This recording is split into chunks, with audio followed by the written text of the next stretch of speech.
माता पार्वती ने क्यों पिया सारा विष, आइए जानते हैं इस कथा में।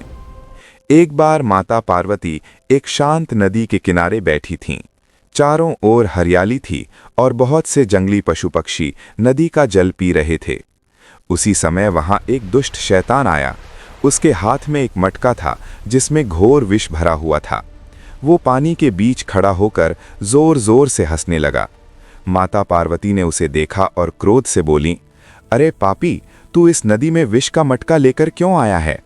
शैतान घमंड से बोला, मैं इस नदी में विष मिलाकर यहाँ के सभी जीव जंतुओं और पेड़ पौधों को मार दूंगा।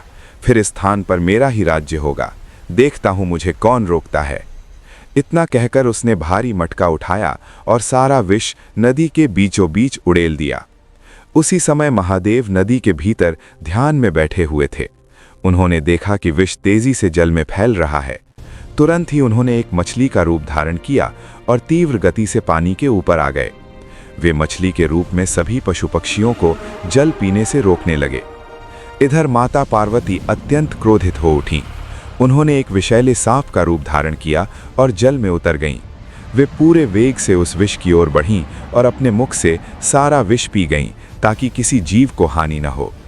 फिर वे उसी शैतान के पीछे पानी के भीतर पहुंचीं और उसका अंत कर दिया। कुछ ही देर में वो मछली उनके पास आई और शांत स्वर में बोली, अब शांत हो जाओ। विषैले सांप के रूप में माता पार्वती बोली, सभी जीव जंतु यहाँ बेहोश हो गए हैं, पर तुम कैसे जीवित हो? ये विष तुम्हें क्यों नहीं लगा? तुम कौन हो? अपना वास्तविक रूप दिखाओ।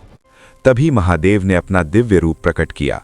उन्होंने माता पार्वती के मस्तक पर हाथ रखा और उन्हें उनके वास्तविक रूप में लौटा दिया। फिर दोनों ने अपनी शक्ति से नदी के जल को शुद्ध किया और सभी पशु पक्षियों तथा जीव जंतुओं को होश में लाया। जब सबको चेतना आई तो वे अत्यंत प्रसन्न हुए। सभी जीव अपने अपने बच्चों के साथ आनंद से अपने घर लौट गए। नदी का जल फिर से निर्मल हो गया और वहां शांति छा गई। महादेव और माता पार्वती ने सबकी रक्षा कर यह सिद्ध कर दिया कि अधर्म का अंत निश्चित है और धर्म की ही विजय होती है।